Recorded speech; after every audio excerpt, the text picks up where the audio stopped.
बच्चों को स्कूल भेज पतिदेव को ऑफिस विदा कर घर का काम निपटा कर नहा धोकर एक कप चाय लेकर लॉन में आ बैठी। मार्च की सुबह की कुनकुनाती धूप बड़ी भली लग रही थी। पिंकू के लिए स्वेटर बुन रही थी, उसका गोला भी हाथ में था। इतने में पड़ोस की नीता आती दिखाई दी। हम आ जाए भाभी, बोलती हुई वह गेट खोलकर अंदर आ गई। मैं भी उठने का उपक्रम करते हुए बोली, अरे आओ नीता। नीता को मालूम है कि इस वक्त मैं खाली होती हूँ, इसीलिए जब भी कभी आती हैं इसी वक्त आती हैं। नीता तुम बैठो, मैं एक कप चाय बना लाऊं। कहते हुए उठ ही रही थी कि उसने हाथ पकड़कर बैठा लिया। बोली, भाभी बिल्कुल इच्छा नहीं है। नीता बहुत बेचैन सी लग रही थी। मैं भी उसकी इस बेचैनी का कारण पूछे बिना नहीं रह सकी। वैसे तो जब से वो विवाह के बाद आई हैं मुझसे इतनी घुल मिल गई हैं कि हम दोनों ही अपने मन की बातें एक दूसरे से कहती रहती हैं। पड़ोस में ही अग्रवाल आंटी रहती है, उनके बच्चे भी मुझसे काफ़ी घुले हुए हैं, खास तौर से छोटा वाला अंशु। जब अंशु का विवाह हुआ तो आंटी ने काजल डालने की रस्म मुझसे ही करवाई और बड़ी भाभी होने का भी नेक दिया। मुँह दिखाई के रस्म के दिन जब मैंने नीता के हाथ में अपना तोहफा रखा तो आंटी के कहने पर उसने मेरे पैर छुए। तब मैंने ही कहा था, आंटी प्लीज़, इसे मैं अपने पैर नहीं छूने दूंगी, इसे तो गले से लगाऊंगी। मुझे तो इसे देखकर अपनी छोटी बहन की याद आ गई। उस दिन के बाद से हमारे बीच एक अजीब सा रिश्ता बन गया। कहती है वो मुझे भाभी थी पर मानती बड़ी बहन की तरह थी। शुरू में नई घर परिवार सामंजस्य बैठने में तकलीफ़ आती हैं। मैं भी गुजर चुकी थी इस दौर से, अतः मैं हर बात की सीख छोटी बहन के नाते से उसे देती। धीरे धीरे वह घर में घुल मिल गए, हमारे रिश्ते और प्रगाढ़ होते चले गए। बड़ी बहुएं अपने अपने घर जा चुकी थी क्योंकि दोनों बड़े भैया बाहर नौकरी करते थे। आशु माँ के साथ रहता था, अतः नीता को ही घर संभालना था। नीता इस बीच प्यारी सी बेटी की माँ बन गई। अब तो वह घर परिवार में व्यस्त हो गई, फिर भी समय निकालकर कभी कभी आ जाती। अग्रवाल आंटी और नीता दोनों में काफ़ी पटती थी, अतः घर का वातावरण सौहार्दपूर्ण रहता था। नीता को देखकर कोई कह नहीं सकता था कि वह एक बच्चे की माँ है। गोरा रंग, सांत्वना नाक, बड़ी बड़ी बोलती सी आंखें, घने काले बाल, अच्छे कद, कुल मिलाकर ऐसा लगता मानो अप्सरा ही पृथ्वी पर उतर आई हो। मैं तो आशु से कभी कभी मजाक भी करती, तेरे जैसा लंगूर को यह हुर की पड़ी कैसे मिल गई।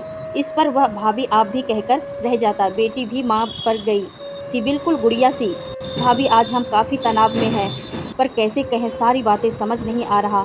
आप भी ना जाने क्या सोचेंगी सुनकर हमारे बारे में। अरे पगली, ऐसी भी क्या बात हो गई? क्या आंसू से लड़ाई हो गया क्या? आंटी से कुछ कहा सुनी हो गई? नहीं भाभी, ऐसा कोई बात नहीं है। भाभी आप कसम खाइए किसी से कुछ नहीं बताएंगी, यहाँ तक कि भाई साहब से भी नहीं। लो तुम्हारी कसम खाती हूँ, अब तो बोलो ऐसी क्या बात हो गई? मेरे यह कहना था कि उसका रोना शुरू हो गया। मैं शतब रह गई, ऐसी क्या बात हो गई? अभी तक तो कभी मैंने उसे इतना बेहाल नहीं देखा था। मेरे चुप कराने पर, सांत्वना देने पर उसने जो कुछ बताया चुपचाप सुनती रही मैं। भाभी बात हमारी शादी की पहले की है। हम गर्मी की छुट्टियों में अक्सर मम्मी के साथ अपनी नानी के यहाँ जाया करते थे। हम भाई बहन, हमारे मामाओं के बच्चे सब हम उम्र होने के कारण आपस में काफ़ी घुल मिल गए थे। हमारे मंझले मामा जी का बेटा तुषार उम्र में हमसे साल भर का बड़ा है। धीरे धीरे हमारी दोस्ती गहरी होती चली गई। शुरू में हमने विशेष ध्यान नहीं दिया कि वो हमसे कुछ ज़्यादा ही घुला हुआ क्यों है, लेकिन बाद में आभास हुआ कि उसके मन में हमारे लिए कुछ और ही भावना था। उसका व्यक्तित्व इतना आकर्षण कि हम भी उसके प्रति आकर्षित होते चले गए। पिक्चर जाना, घूमना फिरना, घंटों बातें करना, ये सब हमें और करीब लाता गया। उम्र के उस मोड़ पर भावनाओं की रो में बहकर हमने ऊंच नीच का ख्याल नहीं किया। हमारी नानी कभी कभी हमारी मम्मी से कहती थी कि इस तरह उसका ज़्यादा मेल जोल ठीक नहीं।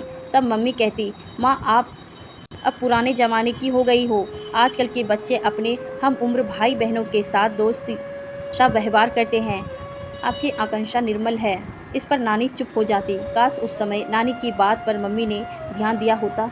उम्र के उस नाजुक मोड़ पर जो रिश्ते बने उनकी नैतिकता का आभास हमें तब हुआ जब तुषार हमारे लौट जाने पर भी हमें पत्र लिखता, घंटों फ़ोन पर अपनी भावनाओं का इजहार करता। हमारी शादी पक्की हो गई जाने पर उसके आक्रोश भरे पत्र आने लगे। हालांकि उसकी शादी हमसे पहले ही हो गई थी और वो 2 बच्चे का पिता भी हैं, पर हमारी तरफ उसका आकर्षण बना रहना।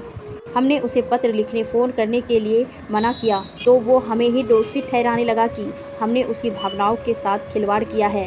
भाभी हम मानते हैं कि गलती हमारी भी थी, जो हमने उसके अपनी ओर आकर्षित होते देखकर भी खुद संचेत होने की बजाय उसके आकर्षण में बह गई।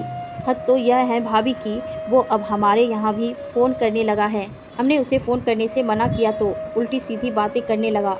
अब तो हमारी हालत यह हो गई कि अपने किए पर ग्लानि तो होती ही है, साथ ही यह भी डर लगा रहता है कि आंसू और मम्मी जी को पता चलेगा तो क्या होगा। भाभी हम तो शर्म से डूब कर मर ही जाएंगे। आंसू इतने अच्छे हैं कि हमने उसके साथ ऐसा विश्वासघात किया, यह सोचकर ही हम बहुत शर्मिंदगी महसूस करते हैं। अब कल ही की बात है, तुषार का रात को फ़ोन आया था कि फिर वही रटी रटाई बातें कह रहा था। इस पर हमने उसे बुरी तरह डांट दिया कि क्या तुमको ऐसी बातें करते शर्म नहीं आती? तुम्हारी बीवी हैं, बच्चे हैं, मैं भी एक बच्ची की माँ हूँ। क्या यह अब तुम्हें शोभा देता है? आगे फ़ोन किया तो मुझसे बुरा कोई नहीं होगा। इस पर वह बेशर्मी से बोला, ज़रूर फ़ोन करूँगा, एक बार नहीं बार बार करूँगा। बोलो क्या बिगाड़ लोगी मेरा? यह तो गनीमत थी कि भाभी की उस वक्त तक ये ऑफिस से लौटे नहीं थे और मामी जी सो चुकी थी।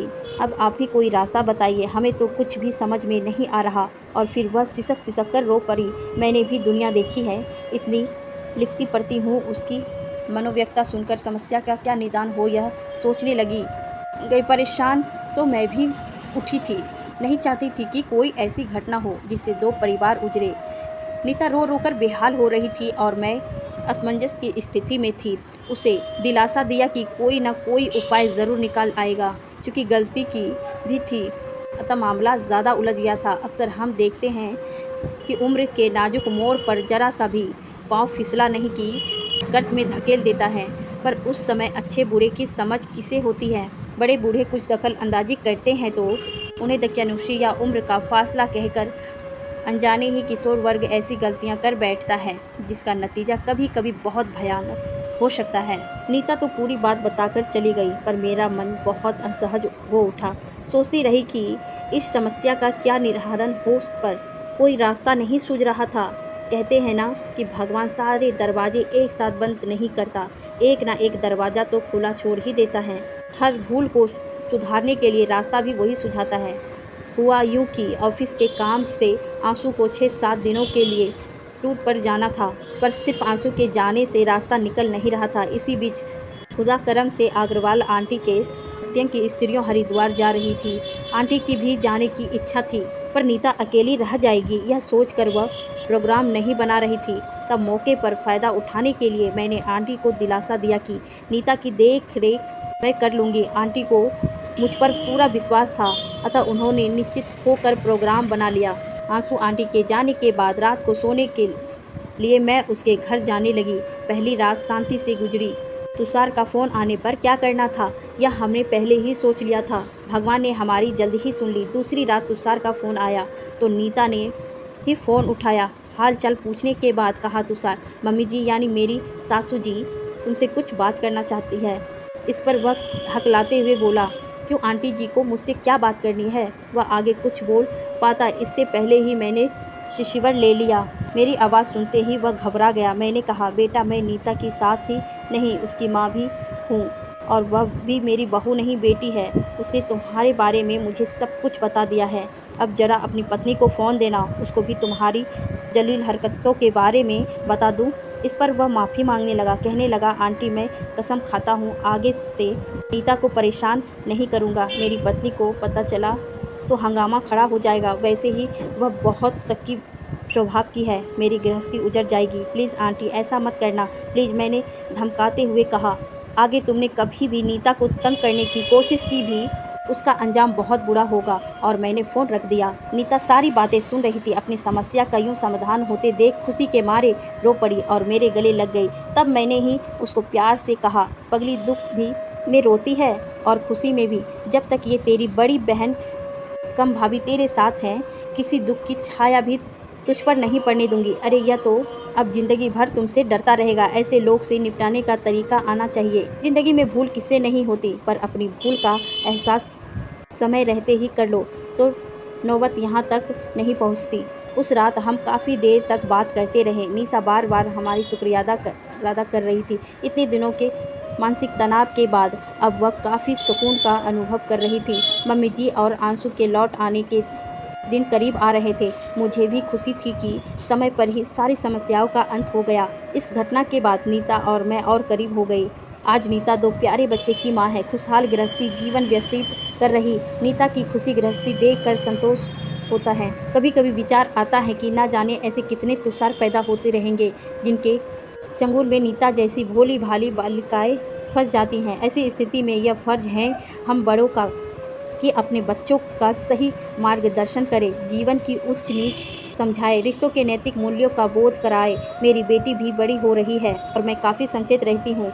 मेरी टोका टोकी की आदत से कभी कभी वह कहती उठी है, generation gap mummy generation gap, पर जीवन के अनुभवों से जो दिखा है संस्कार अपनी बेटी में डालने की कोशिश करती हूँ। चाहती हूँ कि उसे सही दिशा, ज्ञान और सही मार्गदर्शन मिले ताकि वह जीवन के मूल्यों का सही विश्लेषण कर सके और वही आगे आने वाली पीढ़ी को भी विरासत में दे सके।